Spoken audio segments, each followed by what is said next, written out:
है। Bird flu का खतरा इस समय पूरे देश के अंदर मंडरा रहा है, क्योंकि हरियाणा में 1 लाख से ज्यादा मुर्गियों की मौत की खबर है। 6 राज्य ऐसे हैं जहां पर बर्ड फ्लू की वजह से हड़कंप मचा हुआ है। बड़ी तादाद में ऐसे मामलों की पुष्टि हो रही है। केरल में 40,000 पक्षियों को मारने की तैयारी।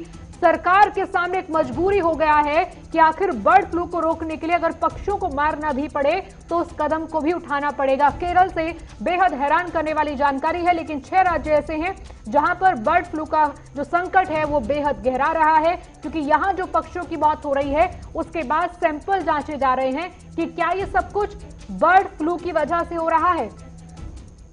चलिए जल्दी से नजर डालते हैं बर्ड फ्लू कहां कहां पर, किन किन प्रदेशों के अंदर, किन किन राज्यों के अंदर पहुंच चुका है। सबसे पहले बात हिमाचल प्रदेश की करेंगे, क्योंकि यहां एक ऐसा संकट बर्ड फ्लू का जिसकी वजह से हजारों पक्षियों की जान पर बनाई है। राजस्थान के अंदर, केरल के अंदर, जहां की सरकार ने सबसे बड़ा फैसला किया, 40,000 पक्षियों को मौत के घाट उतारा जाएगा, क्योंकि तमाम पक्षियों को अगर बचाना है तो जिन पर शंका है उन्हें दरअसल एक तरह से मौत के घाट उतारने के लिए कहा गया है। हिमाचल प्रदेश, केरल, राजस्थान, यहां तक कि मध्य प्रदेश, हरियाणा के अंदर यह संकट गहरा रहा है। गुजरात के अंदर भी सरकार अलर्ट है। इन राज्यों के अंदर एक अलर्ट जारी किया गया है। बर्ड फ्लू से लोग सावधान रहें, पक्षियों के नजदीक ना जाएं और ज्यादा से ज्यादा किसी भी तरह का लक्षण दिखने पर डॉक्टर के संपर्क में जरूर आएं। लेकिन देखिए कहां कितनी जानें बर्ड फ्लू के कहर की वजह से भी तक जा चुकी हैं। मध्य प्रदेश के अंदर 200 से ज्यादा मौत हो चुकी हैं। हिमाचल प्रदेश के अंदर यह आंकड़ा 2000 को पार कर गया है। हरियाणा में 70,000 से ज्यादा पक्षियों की मौत की खबर है। गुजरात के जूनागढ़ से 53 पक्षियों की मौत की खबर है। इसके अलावा खुदा दे राजस्थान में 522 से ज्यादा मौतें हो चुकी हैं। केरल के अंदर 12,000 से ज्यादा पक्षियों की मौत का मामला आ चुका है। बर्ड फ्लू कितना खतरनाक है इससे आप अंदाजा लगाइए, राज्य दर राज्य कैसे मौतों का सिलसिला बढ़ता जा रहा है। बर्ड फ्लू 23 साल पुरानी बीमारी, लेकिन जो वायरस का रूप अब 2021 में दिख रहा है उससे ये आशंका है कि ये पूरे देश के अंदर ना फैल जाए, इसलिए अलग अलग राज्यों के अंदर एडवाइजरी, खासकर अलर्ट दे दिया गया है कि राज्य सरकारें इस बात को लेकर सतर्क रहें, तैयारी रखें। और बहुत सारी जगहों पर इस समय कहा जा रहा है कि प्रतिबंध लगाने की तैयारी है जिससे लोग इससे बच सके। अब तक देखिए हुआ क्या है इस पूरे मामले के अंदर, क्या किया है सावधानी बरतने के लिए। कोरोना के बाद बर्ड फ्लू का कहर जिस तरह से दिख रहा है, इसी बीच में हिमाचल प्रदेश में मरने वाले प्रवासी पक्षियों में बर्ड फ्लू की पुष्टि हो गई है। हिमाचल, राजस्थान, गुजरात, मध्य प्रदेश में अलर्ट जारी किया गया है। राजस्थान के झालावाड़ में धारा 144 लागू कर दी गई है। उधर अंबाला, पंचकुला में 1 लाख मुर्गियों की मौत की खबर है। केरल में बर्ड फ्लू को लेकर राज्य के आपदा घोषित की है राज्य सरकार ने। 40,000 से ज्यादा पक्षियों को मारना पड़ेगा, ये सरकार ने कहा है, निर्देश दिया है।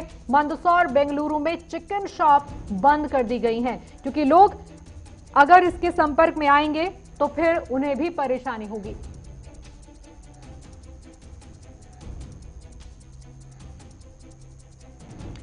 बर्ड फ्लू का कहर जिस तरह से बरप रहा है, अलग अलग राज्यों के अंदर सरकारें तैयारी कर रही हैं, अलर्ट किया गया है लोगों के लिए, ये एक और मुसीबत जैसा है। इसी बीच में राजस्थान के कैबिनेट मिनिस्टर ने क्या कहा है इस पर आपको सुनवाते हैं।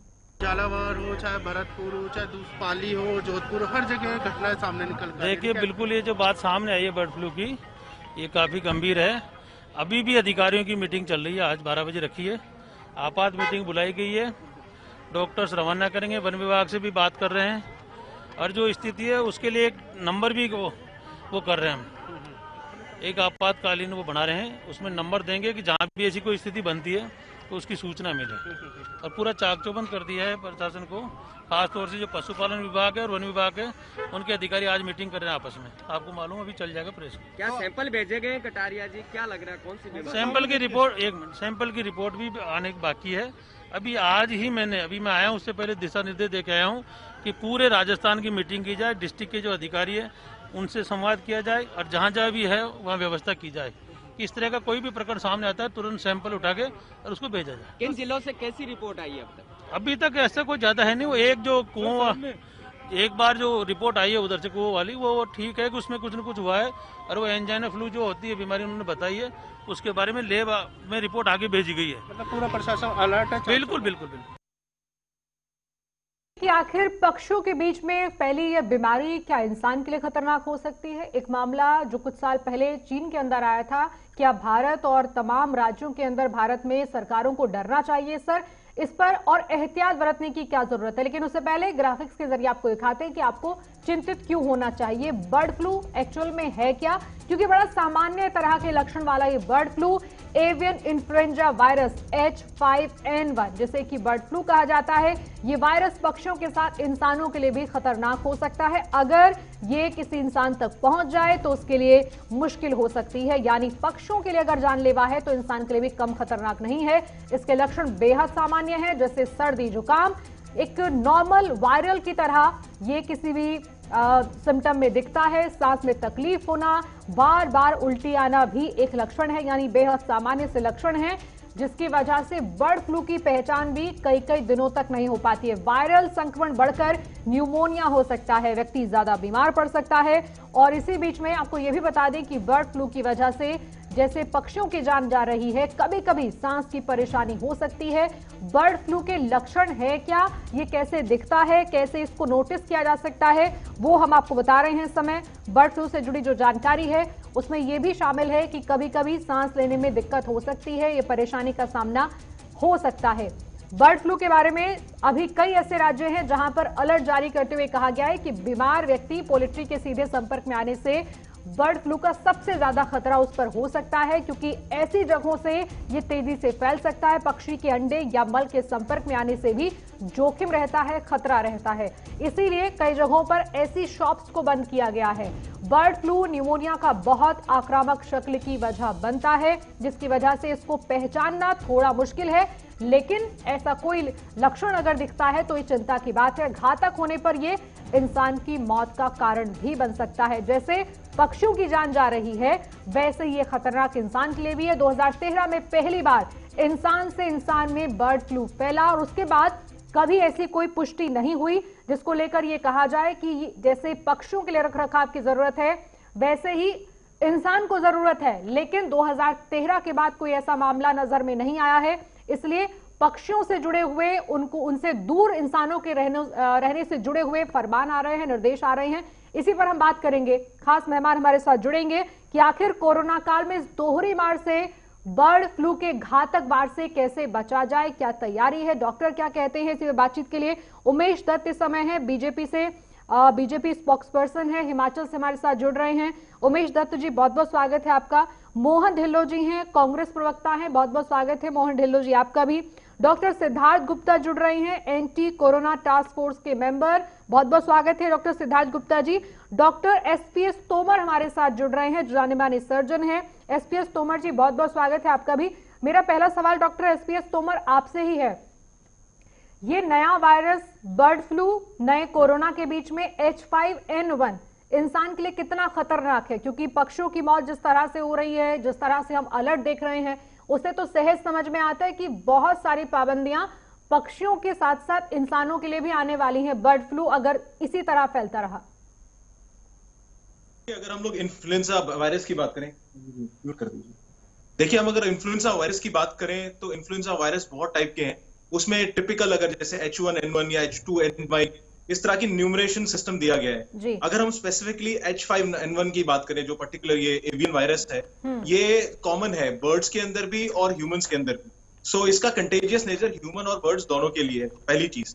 सेकेंड चीज, हमारे यहाँ पोल्ट्री कंजप्शन बहुत ज्यादा है इंडिया के अंदर, सो सडनली उस पर ब्रेक लगाना बहुत मुश्किल हो सकता है। दो मुख्य कारण है इसके स्प्रेड होने के, एक half cooked meet and egg, दूसरा जहां पे स्लॉटरिंग होती है, जहां पर पशुओं को काटा जाता है। दो मुख्य इसके इन्फेक्शन के स्रोत हैं, तो हम लोगों को वहां पे कंट्रोल करना पड़ेगा। अगर हम लोग बात करें इन्फ्लुएंजा लाइक इन्फेक्शन की वजह से, क्योंकि कोविड-19 भी आपके कहीं ना कहीं लंग्स को इफेक्ट करता है, दैट मीन्स ये वायरस भी आपके लंग्स को इफेक्ट कर रहा है। तो डेफिनेटली दोनों का कॉमन कॉम्बिनेशन किसी भी ह्यूमन को हो सकता है और वो ज्यादा डेडली होता है। और जैसे भी आप देख रहे हैं कि दिल्ली की हवा, एनसीआर की हवा बहुत ज्यादा प्रदूषित है, 480 के आसपास हमारा जो AQI इंडेक्स पहुंच रहा है, उसके बीच में अगर इस तरह का वायरस आता है जो लंग्स को इफेक्ट कर रहा है, दैट इज वेरी डेंजरस। सो हम लोगों को सतर्क रहने की बहुत ज्यादा जरूरत है। कोशिश करें मीट और ये जो भी आपका एग है उसको कम कंज्यूम करें, अगर कर रहे हैं तो it should be properly cook more than at least 80 degree centigrade या उससे ज्यादा करके। अगर एसपीएस तोमर जी हम देखें केरल का जो हाल है, जिन जिन हिस्सों के अंदर बर्ड फ्लू फैलने की जानकारी है वहां घरेलू पक्षी तक मारने का आदेश है, तो अगर कोई दिल्ली में है या उत्तर प्रदेश में है जहां पर ये नहीं फैला है या कहीं किसी वजह से आसपास फैला है, तो क्या लोग ऐसा कुछ भी खाने से बचें, या आपको लगता है कि फिर भी सावधानी के साथ खाया जा सकता है अंडा, मांस, मछली जो लोग आदतन खाते हैं? देखिए, अगर हम वायरस की बात करें, वायरस को हम लोग कैसे किल कर सकते हैं? या तो हाई टेम्परेचर से किल कर सकते हैं जी, या फिर हम लोग उसको सैनिटाइजेशन से किल कर सकते हैं, या फिर हम लोग उसको इथाइलिन ऑक्साइड या जितने भी स्टरलाइजेशन के प्रोटोकॉल्स हैं उससे किल कर सकते हैं। अगर किसी पर्टिकुलर जगह पे महामारी फैल रही है उसको कंट्रोल करना बहुत ज्यादा जरूरी है, तो सतर्क रहने की बहुत ज्यादा जरूरत है। तो कोशिश करें कि जिस फूड पे आपको ट्रस्ट नहीं है, जैसे किसी रेस्टोरेंट में आप जा रहे हैं, आपको लग रहा है कि वहां कुकिंग प्रॉपर नहीं है, या फिर अगर आप घर पे ला करके कुक कर रहे हैं, that can be better as compared eating outside, because अगर कुकिंग प्रॉपर नहीं है उस फूड की तो चांसेस इन्फेक्शन के बहुत ज्यादा हो जाते हैं। जहां पर ये फैल रहा है वहां पे कंट्रोल करना डेफिनेटली जरूरी है, बट अवॉइड करें तो ज्यादा अच्छा है हमारे। ठीक है, मैं आपसे और भी सवाल लूंगी, क्योंकि कुछ जगहों पर तो दुकानें बंद करने का आदेश है, क्योंकि लोग जाएंगे, खरीदारी करेंगे और ये ज्यादा ना फैले, इसलिए सरकार को चिंता। मैं आपके पास आऊंगी, लेकिन एक सवाल आपसे भी है डॉक्टर सिद्धार्थ गुप्ता। नया कोरोना, बर्ड फ्लू का ऊपर से खतरा, और दोनों के सिम्टम आप देखेंगे तो नॉर्मल नजर आते हैं, और लेकिन एक समय के बाद दिखते हैं। नए कोरोना पर ब्रिटेन के अंदर लॉकडाउन और बोरिस जॉनसन का दौरा रद्द हो जाना, क्या ये अलार्मिंग सिचुएशन है कि नया कोरोना, नया स्ट्रेन भी इतने हल्के में लोग ना लें? बिल्कुल ठीक बात है प्रियंका जी। एक तो वैसे वैश्विक महामारी का दौर और ऊपर से एवियन फ्लू, जिसमें सिम्टम्स आपके पेशेंट्स को जब देखते हैं, ये मैं ज्ञात करना दिलाना चाहूंगा कि 1997 में स्पेशली और 2007 में जब ये माइग्रेटरी बर्ड्स आई थी, और ये बात है तमिलनाडु और आंध्र प्रदेश के बॉर्डर की, स्पेशली जब वहां पे ये वाला खतरा मंडराया था, उस टाइम पे कंट्रोल कर लिया था, क्योंकि ये वैश्विक महामारी का दौर चल रहा है। सिम्टम्स में मरीज को देखते हैं तो वही कफ, डायरिया, सांस लेने में परेशानी, फीवर जो रेंज करता है करीब करीब 100 डिग्री से ऊपर, हेडेक, मसल एक, रनी नोज, सोर थ्रोट। तो ऐसे केस में ये सिम्टम्स को, बर्ड फ्लू के सिम्टम्स को कोविड-19 के सिम्टम्स में सिमिलैरिटी, पर हालांकि रूट ऑफ ट्रांसमिशन अलग है। Human to human bird flu अभी नहीं देखा गया है, but bird flu can be easily effected, क्योंकि बर्ड्स और एनिमल्स में स्प्रेड कर रहा है। तो जब ट्रांसमिट होकर ह्यूमन टू ह्यूमन में, पर स्पेशली चाहे उनकी नेजल सिक्रीशंस हो या बर्ड्स की फीसीज हो या सिक्रीशन थ्रू दी आईज हो या माउथ हो, तो अपने आप में फिर एक बहुत बड़ी चुनौती बन गई है। गणतंत्र दिवस में मौके पे यूके प्राइम मिनिस्टर का दौरा रद्द होना अपने आप में एक बहुत बड़ा सेटबैक है, क्योंकि ये चीज इंग्लैंड में भी अब आ चुकी है, वहां पे न्यू स्ट्रेन ऑलरेडी कोविड-19 का पनप चुका है।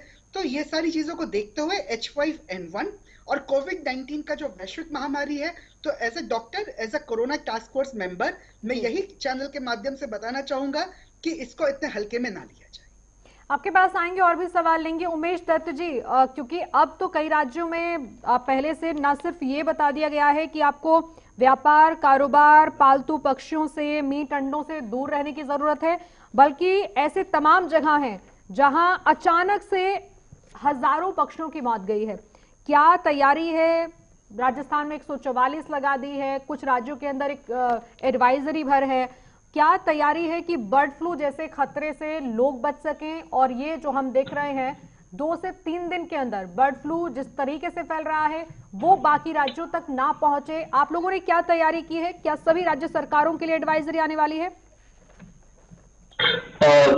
देखिए, डॉक्टर सिद्धार्थ जी और डॉक्टर तोमर जी ने इसकी गंभीरता को बताया है जी, और लगातार देश के जो फ्रंट लाइन वर्कर्स हैं, डॉक्टर्स हैं, पैरामेडिकल स्टाफ है, वो पिछले 1 साल में लगातार कोरोना से लड़ रहे हैं। और अब एक आस इस देश में और पूरे विश्व में वैक्सीन आने के बाद जगी थी कि हम इससे बाहर निकलेंगे, लेकिन अचानक इस तरह का फ्लू फिर से आना और हजारों पक्षियों का मृत्यु होना, ये वास्तव में बहुत गंभीर है, और सरकारें भी गंभीर हैं। विशेष रूप से अगर मैं हिमाचल प्रदेश की बात करूं तो जब से पोंग बांध में 2000 के लगभग पक्षियों की मौत हुई है, सरकार ने तुरंत एडवाइजरी जारी की है। सरकार ने 3 लेयर्स जो हैं वो उसमें बनाई है कि जिससे इसको रोका जा सके। और जिस तरह से डॉक्टर साहब ने भी कहा है कि मीट शॉप्स हैं, चिकन शॉप्स हैं, इन सबको क्लोज किया जाए उस एरिया में, उस एरिया विशेष में, जिससे ये फ्लू आगे ना बढ़ सके। तो सरकार गंभीर है। और मैं एक चीज और कहना चाहता हूं कि लगातार पूरे देश जिस तरह से पूरे साल में कोरोना से लड़ा है, इस तरह के फ्लू के लिए भी जो अचानक आया है उसके लिए तैयार है। और सरकारें अपने अपने स्तर पर इसको रोकने का प्रयास करेंगी। और संभवतः हम ये मान सकते हैं कि आगे आने वाले समय में ये और नहीं फैलेगा, ये रुक जाएगा, ऐसा मेरा मानना है। मोहन ढिल्लों जी, एक चीज भी नजर आती है कि केरल ने अपने राज्य स्तर पर देखकर कि वहां के हालात क्या हैं, वहां आपदा घोषित की है। बाकी राज्यों में सिर्फ अलर्ट भर है। आपको लगता है कि सरकार को और राज्य सरकारों को खासकर खुद संजीदा होना पड़ेगा इस मामले में, क्योंकि ये बर्ड फ्लू पहली बार नहीं है देश में, पहले भी आता रहा है, पक्षियों की जान लेता रहा है। और जब तक हम पूरी तरह से इससे निपटेंगे नहीं, तब तक ऐसी तैयारियों की जरूरत पड़ती रहेगी। देखिए प्रियंका जी, पहली बात तो मैं बताना चाहूंगा कि पूरा विश्व एक वैश्विक महामारी के अंदर बड़े नाजुक दौर से गुजर रहा है, पूरा प्लेनेट जी। और सभी लोग बहुत परेशान हैं और सभी लोग मानसिक रूप से परेशानी में पूरा विश्व गुजर रहा है। और रही बात सरकार की तैयारियों की, केरल ने केरल को घोषित करना था तो केरल ने शुरुआत की। राज्य सरकारों को भी संज्ञान लेना चाहिए। जैसे अभी हमारे हरियाणा के अंदर आज 1 लाख पोल्ट्री फार्म में मुर्गियों को मरने का जिस तरीके से पता पड़ा है, तो अभी तक हमारी सरकार ने हरियाणा सरकार ने कोई संज्ञान नहीं लिया। जल्दी से जल्दी सरकारों को इस पर मुस्तैदी दिखानी चाहिए। और हेल्थ वर्कर्स के लिए और जो भी लोग इस पोल्ट्री और जो भी पशुपालन विभाग से जुड़े हुए लोग हैं, उनकी सेफ्टी को ध्यान में रखते हुए सारे मेजरमेंट्स सरकार को एडवाइजरी जारी करनी चाहिए। एडवाइजरी जारी करने के साथ साथ उन्हें इम्प्लीमेंट कराना चाहिए कि कम से कम नुकसान हो। और जो भी व्यवसाय से जुड़े लोग हैं, चाहे पोल्ट्री फार्म है, उनको एक आर्थिक सहायता, एक आर्थिक पैकेज घोषित करना चाहिए कि वो लोग भी बैकफुट पर आकर सरकार की सहायता करें। मोहन ढिल्लों जी, बहुत अच्छी बात आपने कही कि जब लोगों को पता नहीं चलेगा, सरकार बताएगी नहीं, तो कैसे बचा जाएगा इससे। डॉक्टर एसपीएस तोमर जी, इमीडिएट क्या क्या चीजें आपको लगता है, मैं आपके पास आऊंगी डॉक्टर तोमर, लेकिन उससे पहले सिद्धार्थ गुप्ता जी, क्या चीजें आपकी नजर में कि इमीडिएट होनी चाहिए? अगर हम पहले से एक महामारी के बीच में फंसे हुए हैं, एक नई बीमारी फिर हमें परेशान कर रही है, आपको लगता है कि लोगों का अवेयर होने से बर्ड फ्लू को रोका जा सकता है, या इसके लिए कुछ ऐसा स्ट्रिक्ट प्लान की जरूरत है जो केरल ने किया कि हम राजकीय आपदा इसे घोषित कर रहे हैं, क्योंकि ये आउट ऑफ कंट्रोल नजर आ रहा है कुछ डिस्ट्रिक्ट के अंदर?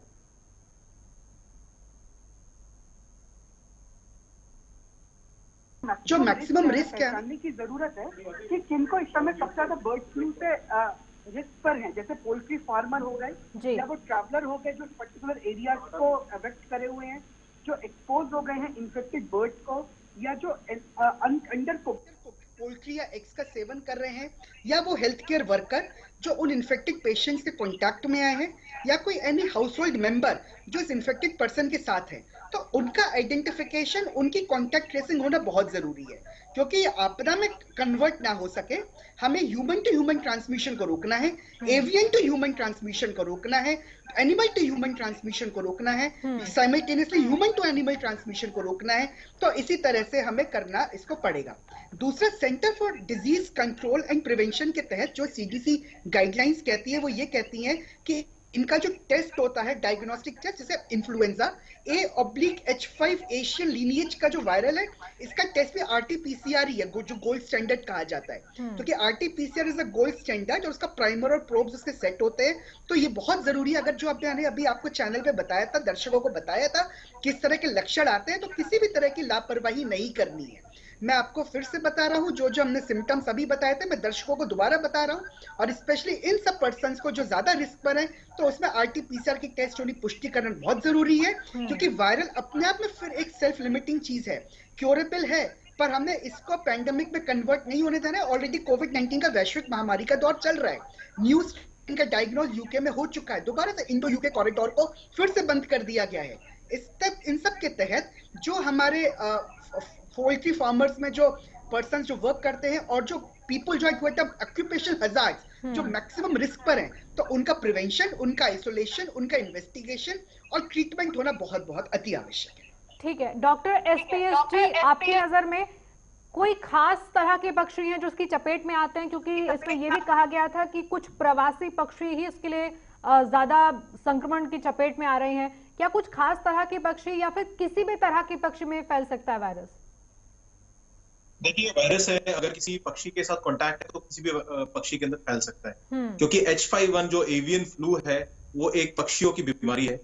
इसकी कॉमनिटी यही है कि वो ह्यूमंस में भी फैलता है, जो हमारे लिए डर की बात है, क्योंकि इन्फ्लुएंजा के और भी वायरसेस हैं जो एवियन या पक्षियों के अंदर होते हैं। तो कोई भी प्रवासी पक्षी अगर हमारे पक्षियों से आकर के कांटेक्ट में आता है तो चांसेस बहुत ज्यादा बढ़ जाते हैं। मे बी इट्स बर्ड्स या फिर आपके जो चिकन्स होते हैं उनके एग्स होते हैं, उनके पीसेस होते हैं, ये किसी भी जरिए से हमारे ह्यूमन चेन में आ सकता है। मैंने पहले भी बताया जो भी हाफ कुक्ड चीजें हैं अगर हम लोग कंज्यूम कर रहे हैं तो बिल्कुल खतरे की बात है, क्योंकि सेंटर्स डायग्नोस हो चुके हैं, बर्ड्स मर रहे हैं और उनके जो बॉडी के अंदर है H5N1 की मात्रा है। तो ये कॉमन वायरस है, तो डरने की बहुत ज्यादा जरूरत है और ये फैल सकता है बाकी पक्षियों के अंदर, एनिमल्स में भी फैल सकता है, क्योंकि ये एक अलग टाइप का वायरस है जिसकी ट्रांसमिशन ज्यादा है। जैसे आपने बताया कि H5N1 ये ज्यादा खतरनाक है, जो WHO भी आगाह कर चुका है। क्या इसी वजह से हम माने कि पालतू पक्षियों का व्यापार, कारोबार, इनका इस्तेमाल सरकारें चाहती हैं इस पर रोक लग जाए? देखिए रोक लगना एक अलग चीज है, टोटली अलग चीज है, बिकॉज हम लोग प्रिकॉशन की अगर बात करें, क्योंकि एकदम से जब जैसी महामारी फैलती है, ये पैंडेमिक होने की इसके अंदर पूरी की पूरी क्षमता है जी। लेकिन आपने जैसे बोला कोविड जब शुरुआत में आया था तो हम लोग को पता नहीं था कि कैसे रिएक्ट करें, बट H5N1 पुरानी बीमारी है, बहुत टाइम से चली आ रही है, हमको पता है कैसे कंट्रोल करना है, हमने बर्ड्स को भी किल किया उस चीज को। तो जो कुछ प्रिकॉशन, जो गाइडलाइंस हमें बताती हैं, जैसे हाफ कुक मीट नहीं लेना है, जो स्लॉटरिंग एरिया है अगर वो प्रिकॉशनरी तरीके, देखिए आप जब स्लॉटर हाउस में जाते हैं वहां पर किस तरह से पक्षियों को काटा जाता है, डायरेक्ट कॉन्टैक्ट होता है ह्यूमन का, तो कहीं ना कहीं उनको ट्रेन करने की जरूरत है आगे चलकर भी। और हमने अभी एक बहुत बड़े पैंडेमिक से फाइट की है, that means health care system पूरी तरह से तैयार है इस वक्त। और ये पुरानी बीमारी है जिसके बारे में हमें पता है कि वायरस किस तरह से इफेक्ट करता है। ये कोविड की तरह नहीं है कि कोविड एकदम नोवल कोरोना वायरस था, तो ये चीज थोड़ी सी पुरानी है, तो हम लोग इसके ऊपर कंट्रोल कर सकते हैं, बट फिर भी वायरस जल्दी म्यूटेट होते हैं। वैक्सीनेशन जो होती है इस तरह की वायरस की बहुत जल्दी नहीं बन पाती है, क्योंकि बहुत जल्दी चेंज हो जाता है वायरस। तो अभी बिल्कुल प्रिलिमिनरी स्टेज है कि किस तरफ से ये जाता है। बेटर ये रहेगा कि कंज्यूम ना करें, अगर करना जरूरी है तो कुक करके करें, जो एरियाज हैं जहां पर ये फैला नहीं है अवॉइड करें तो बेटर है मेरी तरफ से, because we can not be assured that जहां से हमारा ये एनिमल पोल्ट्री आ रहा है वहां पे क्लॉट्स ऑफ बैक्टीरिया या क्लॉट्स ऑफ वायरसेस उन पक्षियों के अंदर हैं ऑलरेडी। ठीक है एसपीएस तोमर जी, कई चीजें ऐसी हैं जिसमें आपने जाहिर किया कि इंसान को क्यों सतर्क रहने की जरूरत है और क्यों इंसान को डरना चाहिए इस समय बर्ड फ्लू फैलने से, क्योंकि जो वायरस भारत के अंदर दिख रहा है उसमें ये पॉसिबिलिटी है कि अगर इंसान उससे परहेज ना करे तो वो इसका शिकार हो सकता है, जो बेहद खतरनाक होगा। उमेश दत्त जी एक सवाल उठा रहे थे इस समय, मोहन ढिल्लो जी ने कहा कि हरियाणा की सरकार या कई ऐसी सरकारें हैं जहां पर इस समय कोई एडवाइजरी नहीं है, सिर्फ एक अलर्ट है इस चीज को लेकर। जब कई राज्यों के अंदर पहले से पता चल गया है कि हाँ बर्ड फ्लू है, जैसा हिमाचल में आप बता रहे हैं कि अचानक से जानकारी आई जिसके बाद से सरकार के हाथ पांव फूल गए, अभी ये स्थिति है कि अब एक दिशा से शुरू करेंगे उत्तर से तो दक्षिण तक हड़कंप है। क्या इस समय तमाम राज्य सरकारों के ऊपर है वो कैसे इससे बचना चाहती हैं, या फिर जैसे आपने कोरोना महामारी के दौरान देखा कि सभी को एक ही मैसेज गया था कि आपको ऐसे बचना है और ऐसे सावधान रहना है, क्योंकि अभी भी बहुत सारे लोग होंगे जहां बेफिक्री से लोग बैठे होंगे कि इस राज्य में तो है नहीं, हमें क्यों सावधानी बरतनी है। मैं यही कह रहा हूँ और मैंने पहले भी यही कहा कि सरकारें तैयार हैं और हरियाणा में अंबाला पंचकुला में 1 लाख मुर्गियों की मौत हो गई है, वहां से कुछ भी ऐसी इंफॉर्मेशन नहीं है राज्य सरकार की तरफ से। नहीं, मुझे लगता है कि हरियाणा की सरकार भी संवेदनशील है, कोरोना से लगातार हरियाणा की सरकार ने भी पार पाया है और मैं अभी जो आपने शुरू में ही राजस्थान की सरकार का जो आपने राजस्थान के मंत्री जी का जो आपने वीडियो दिखाया, तो उसमें भी मुझे लगता है कि वो भी अपने एक मीटिंग में बातचीत करके आए हैं और अभी वो भी उसका इंतजार कर रहे हैं। तो मुझे लग रहा है कि हरियाणा की सरकार सजग है और वहां के मुख्यमंत्री जी लगातार कोरोना से फाइट उन्होंने करी है और बहुत अच्छा उसको कंट्रोल करने में वो सक्सेसफुल हुए हैं। मुझे लगता है कि इसके बारे में भी वो संज्ञान लेंगे और अगर अभी तक नहीं लिया है तो तुरंत संज्ञान लेंगे। और आपके चैनल के माध्यम से भी मैं ये कहता हूं कि जो भी सरकारें इस तरह के इस फ्लू से प्रभावित हो रही हैं, वहां के लोगों की जान बचाने के लिए, वहां के पक्षियों की जान बचाने के लिए इस सारी विषय के ऊपर वो तुरंत संज्ञान ले, ऐसी अपील हम कर सकते हैं आपके चैनल के माध्यम से। और मैं तो ये भी कहता हूं कि आप भी ये अपील करिए, ये विषय उठाइए, जिससे सरकारें, अच्छा है कि आप ये विषय उठा रही हैं और जल्दी से जल्दी सरकारें इसके ऊपर तुरंत एक्शन लें और इसके ऊपर हम इसको फैलने से पहले ही रोक दें, ऐसा अभियान चलाना चाहिए। अभी तो कई राज्यों के अंदर फैला हुआ है, वहां उसके अलावा जिन राज्यों के अंदर नहीं है, अब उन राज्य सरकारों को सोचना है कि आगे क्या करें। मोहन ढिल्लों जी, राजस्थान के अंदर तो कुछ जगहों पर 144 लगा दी गई है, क्योंकि डरना इस समय जरूरी है उन लोगों को भी जो कोरोना से दो चार हो रहे हैं या उसको समझ नहीं पा रहे हैं। डॉक्टर्स का हाल आप देखिए, आज की स्थिति क्या है, वैक्सीनेशन की तैयारी चल रही है और दूसरी तरफ ये संकट है। आपकी नजर में कोई ऐसी चीज आपको नजर आ रही है कि सरकार समय रहते अगर इसको लेकर कोई ऐसा फरमान लाए जिससे तमाम राज्य सरकारें अलर्ट हो जाएं, या आपको लगता है कि नहीं, राज्य सरकारें जो कर रही हैं अपनी स्थिति को देखकर वो ज्यादा बेहतर है?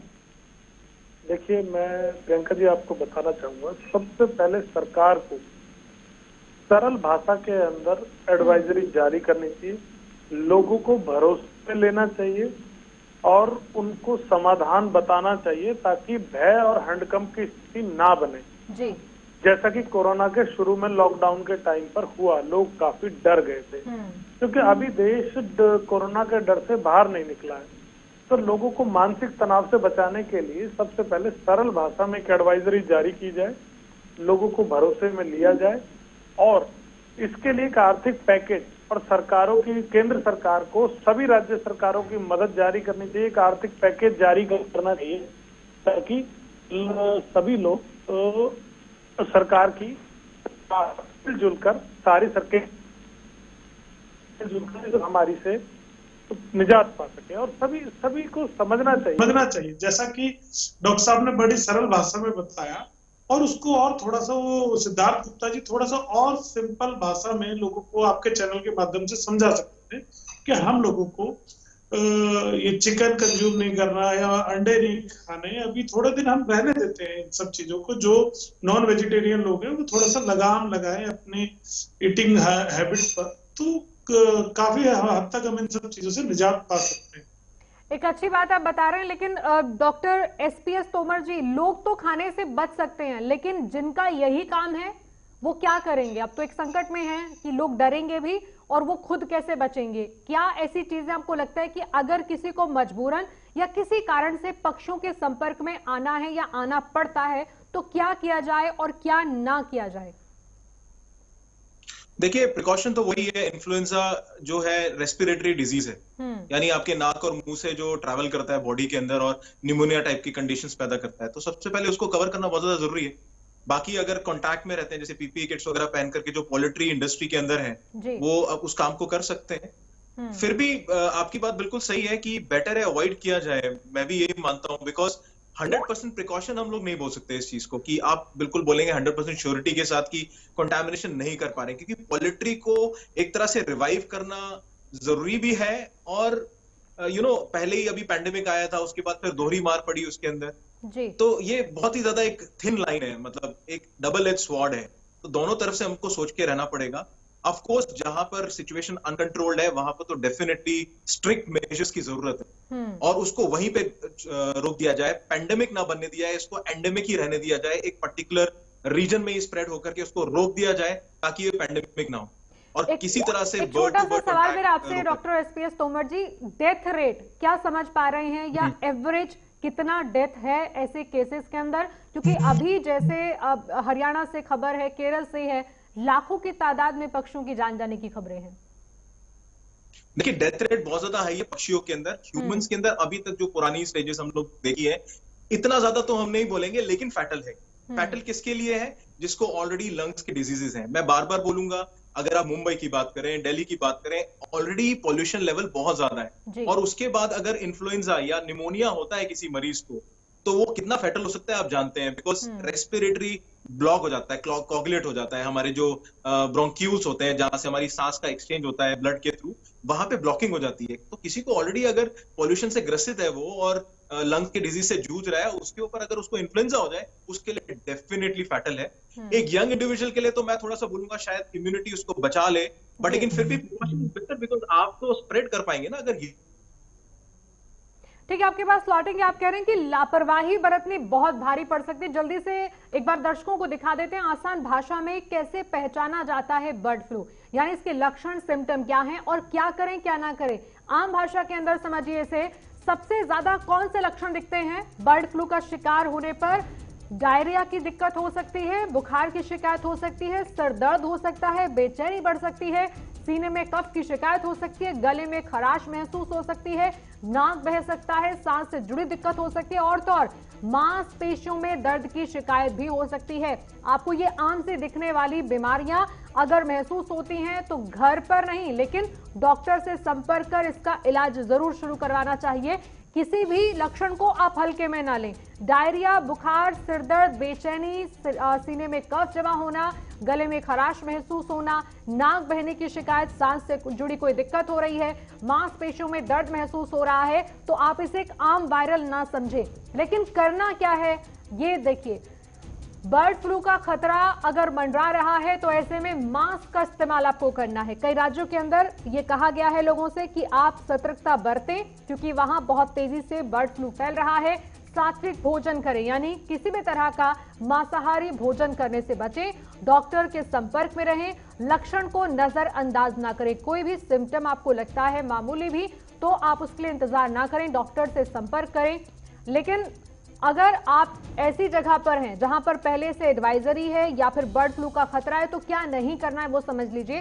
पोल्ट्री फार्म में ना जाएं, दूरी बनाएं ऐसी किसी जगह से। पक्षी के करीब ना रहें। मुर्गियां खाने से, अंडा, मांस, मछली खाने से बचें। मांसाहारी भोजन से कोशिश करें कि आप बचें क्योंकि इससे खतरा बढ़ सकता है, क्योंकि ऐसी जगह से जहां बर्ड फ्लू फैला है वहां से अगर कोई चीज आती है तो फिर आपके लिए बचना मुश्किल होगा। तमाम मेहमान लगातार हमारे साथ बने हुए हैं। डॉक्टर एसपीएस तोमर जी, जल्दी से वो बात बताइए जैसे आम इंसान ये पहचानना चाहता हो कि मैं बर्ड फ्लू से बचूंगा कैसे। आपने कहा कि ऐसी चीजें खाने से बचिए, पक्षियों के नजदीक मत आइए, लेकिन बहुत सारी चीजें ऐसी हैं ना जहां आप खुद नहीं जाते हैं, डोर स्टेप डिलीवरी पर आती हैं, कोई किसी के संपर्क में हो सकता है। क्या कोरोना की तरह मास्क पहनकर, सोशल डिस्टेंस, क्या मेन चीजें क्या है बचने के लिए? डेफिनेटली ये तो है ही है, मास्क तो पहनना ही है बिकॉज आपके नोज और थ्रोट के थ्रू ही तो इन्फेक्शन फैल रहा है। मास्क तो पहनना ही है। मास्क से देखो 3 चीजें बच रही हैं, पॉल्यूशन से बच रहे हैं आप, कोविड से बच रहे हैं आप, इन्फ्लुएंजा से बच रहे हैं। तो अब तो हैबिट बन चुकी है मास्क पहनने की। वैक्सीनेशन के बाद भी बोल रहे हैं कि फर्स्ट डोज, सेकंड डोज के पहले भी हम लोग ने मास्क पहनना ही पहनना है। डेफिनेटली मास्क तो है ही है। बट अगर आप सिम्टम्स की बात कर रही हैं, आप जो मुझसे पूछ रही हैं कि सिम्टम्स क्या होते हैं, तो सिम्टम्स होते हैं वो तो रेस्पिरेटरी होते हैं। आपकी रनी नोज होगी, जो मांसपेशियों में आप दर्द बता रहे हैं, सारी की सारी मल्टीपल चीजें होंगी या कोई 1-2 लक्षण होता है तब भी चिंतित होना चाहिए? देखिए, इन्फ्लुएंजा लाइक इलनेस, ILI हम लोग इसको बोलते हैं। इन्फ्लुएंजा लाइक इलनेस के अंदर respiratory distress, runny nose, fever, ये सिम्टम्स हैं। बट अगर आप दूसरी तरफ देखें, ये कॉमन सिस्टम कोविड-19 के भी है, तो एक मुश्किल है। मतलब इसके लिए तो जांच करनी पड़ती है। जैसे अगर हमने पर्टिकुलरली H5N1 की बात कर रहे हैं तो उसके लिए भी RT-PCR टेस्ट होता है, उसी में कंफर्मेटरी हो सकता है।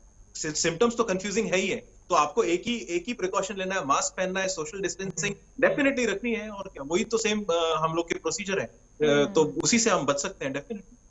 डॉक्टर सिद्धार्थ गुप्ता, कोई साइड इफेक्ट अगर आप बता सकें इस चीज का, क्योंकि कितना समय लगता है इस चीज को उजागर होने में, जाहिर होने में, क्योंकि बहुत सारे लोग होंगे जो ये सोच रहे होंगे कि उनके स्टेट में, उनके राज्य में कोई खतरा नहीं है, वहां बर्ड फ्लू नहीं है, लेकिन ऐसा ही हिमाचल के साथ हुआ, राजस्थान के साथ हुआ, मध्य प्रदेश, गुजरात में, हर जगह ऐसा ही हुआ और अचानक से पक्षियों की मौत की खबरें आने लगी। अब थोड़ा सा लोगों के मन में दहशत जैसा है कि हम करें क्या, कोरोना का ध्यान रखें, बर्ड फ्लू से बचने के लिए क्या क्या चीजें छोड़ दें जो डॉक्टर साहब इस समय बता रहे थे। एक चीज मेरे जहन में ये आ रही है कि अगर ये वायरस कि लक्षण हमें ये पता चले कि 2 दिन में दिखते हैं, 8 दिन में दिखते हैं, कोरोना में जल्दी दिखते हैं कि बर्ड फ्लू में जल्दी दिखते हैं? कोई जानकारी इस बारे में आप? विद इन 48 आवर्स आप ये मान के चलिए प्रियंका जी, चैनल के माध्यम से मैं दर्शकों को बताना चाह रहा हूँ, विद इन 48 आवर्स अगर ये वाले सिम्टम्स दिखते हैं तो जो एंटीवायरल मेडिकेशन है, मैं जेनरिक नेम लूंगा, किसी भी दवाई का कोई ब्रांड नेम नहीं ले रहा हूँ, जेनिमेविर और एक साथ में है ओस्टेलामाविर, ये दोनों एंटीवायरल मेडिकेशंस हैं। पेशेंट इनको ले सकते हैं with in 48 hours of getting these symptom, जो इन्फेक्शन की सिवियरिटी को बॉडी के अंदर कम करेंगे। पहली बात, इस बात को ध्यान रखना पड़ेगा। हालांकि ये म्यूटेशन वायरस है, हो सकता है कि बॉडी इन 2 दवाई को एंटीवायरल के अगेंस्ट एक रेजिस्टेंस पैदा कर दे, जिसमें इफेक्ट वायरस मेडिकेशन का थोड़ा कम हो और ट्रीटमेंट होने में डिफिकल्टी आए, पर इसमें भी नहीं घबराना है।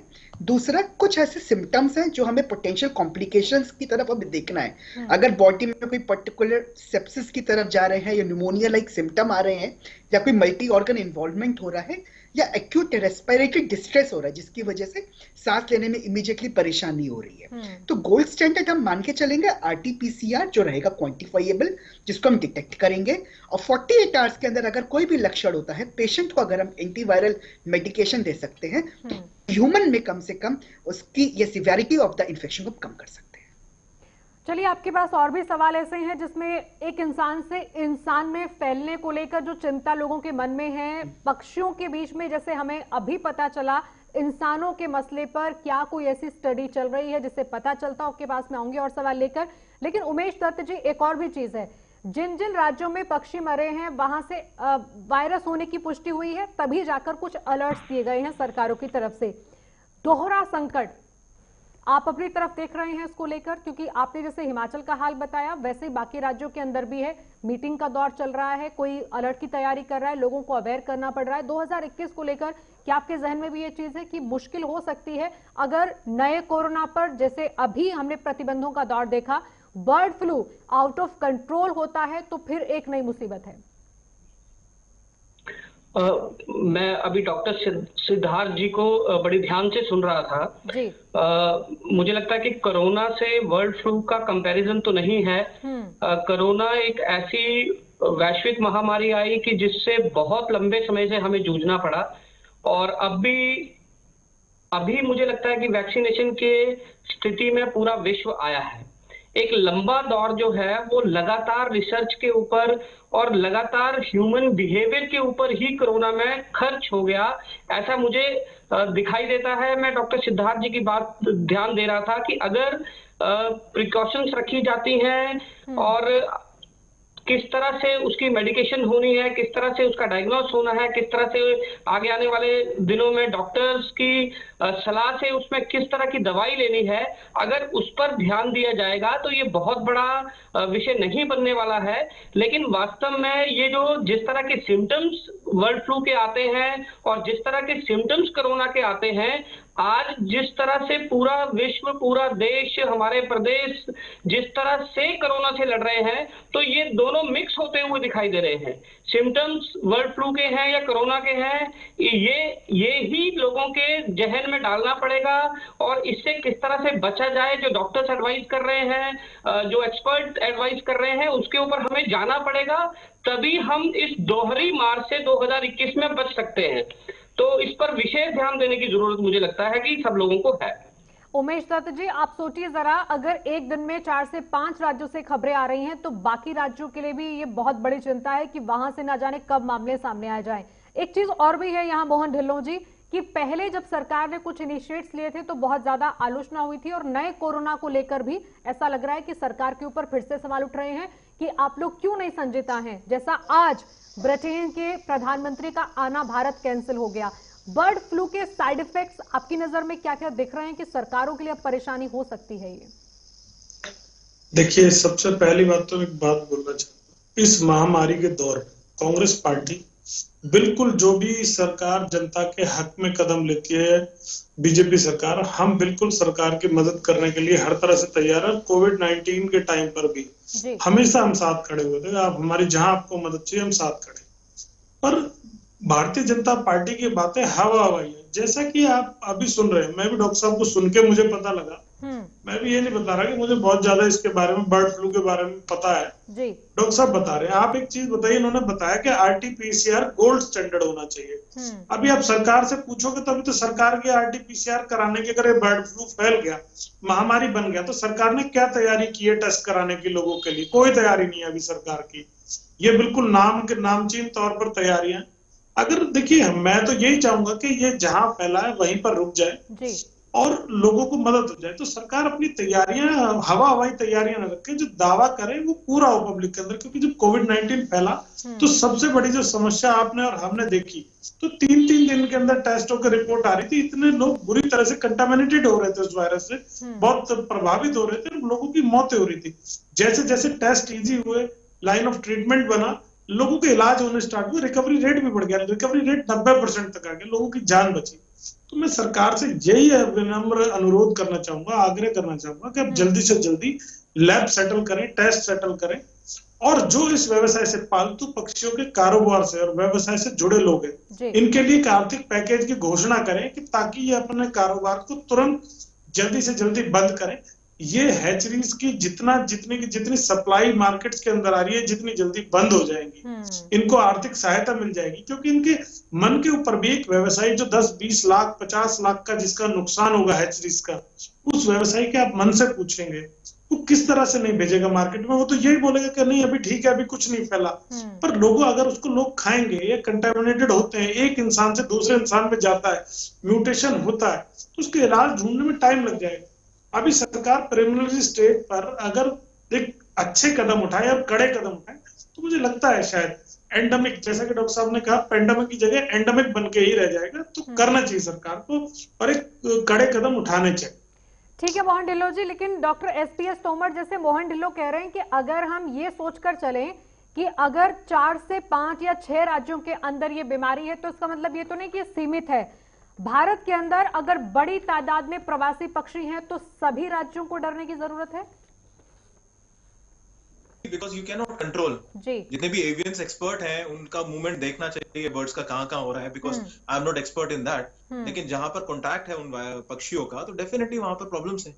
और पक्षी एक नहीं है, पक्षियां तो एनिमल्स भी हैं। क्योंकि अगर मैं पुराने स्ट्रेन्स की बात करूं, चाइना के अंदर तो शायद कैट्स में भी मिला था, पिग्स के अंदर भी मिला है, यूएस के अंदर। तो H5N1 एक पर्टिकुलर स्ट्रेन है, H5N2 भी आता है, H5N8 भी आता है, जो यूएस में जिसने काफी ज्यादा प्रॉब्लम्स क्रिएट की हुई थी। तो ऐसा नहीं है कि सिर्फ बर्ड्स में, ये एनिमल्स में भी फैलता है, उसी तरह से ह्यूमंस में फैलता है। तो कहाँ से ओरिजिनेट हो रहा है उसको पकड़ना बहुत ज्यादा जरूरी है। जो एविएशन एक्सपर्ट हैं, जो एविएटर्स, जो पक्षियों के एक्सपर्ट हैं, जो मूवमेंट्स को स्टडी करते हैं, मेरे ख्याल से वो ज्यादा एक्सपर्ट हैं इस चीज को प्रेडिक्ट करने में। अगर हम इस मामले को ऐसे देखते हैं कि जितने भी पक्षी मरे हैं उसमें कौवे, बत्तख, मुर्गी, बगुले, ये मेजर नंबर है जिनका, क्या आप ये बता सकते हैं कि क्या ये H5N1 या H5N8 दोनों भी हो सकते हैं? देखिए H5N8, जैसे हम लोग जेनेटिक्स की बात कर रहे हैं, इंडियन जेनेटिक्स, जो एशियन है, जो अफ्रीकन हैं, जो जैसे हांगकांग के अंदर 1997 में H5N1 डिटेक्ट हुआ था, बहुत पुरानी बात है।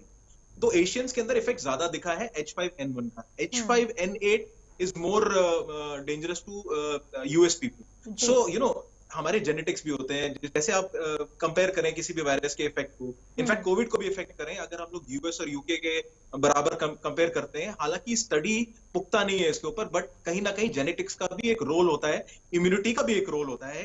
हो सकता है जैसे डेवलपिंग कंट्री है, उनका बच्चों का एक्सपोजर ज्यादा है बचपन से, थोड़ा स्ट्रेनी एनवायरनमेंट के अंदर, तो उनके अंदर इम्यूनिटी एक लेवल पे बनती है। जो बहुत ज्यादा साफ एनवायरनमेंट पे रहते हैं उसके अंदर वायरस जल्दी इफेक्ट कर जाते हैं। तो कोई पुख्ता स्टडी नहीं है, बट हाँ, जेनेटिक्स का एक बहुत बड़ा रोल है, क्योंकि RNA बेस्ड वायरस या DNA बेस्ड वायरसेस होते हैं जो कि आपकी बॉडी पे इफेक्ट करते हैं और जेनेटिक्स पे इफेक्ट करते हैं। तो हम लोग इंडियंस के अंदर ये ज्यादा देखेगा H5N1। अदरवाइज जो H5N8 की आप बात कर रहे हैं, that is more dangerous in US। तो रोकना बहुत जरूरी है, डेफिनेटली बहुत जरूरी। डॉक्टर सिद्धार्थ गुप्ता, एक सवाल मेरा नए कोरोना स्ट्रेन पर है। कैसे ये पता चलेगा कि नया स्ट्रेन हम रोक पा रहे हैं या हमने जिस दिशा में कदम बढ़ाए हैं वो काफी हैं? क्योंकि एक समय हो गया है अब इन्फॉर्मेशन आए हुए नए स्ट्रेन को लेकर। अगर विदेशों के अंदर हलचल बहुत ज्यादा है, तो क्या हमारे देश के अंदर जिस तरह से मामले आ रहे हैं हमारे लिए परेशानी का सबब है, या आपको लगता है कि नहीं, इतना भी बड़ी परेशानी नए स्ट्रेन से नहीं होगी?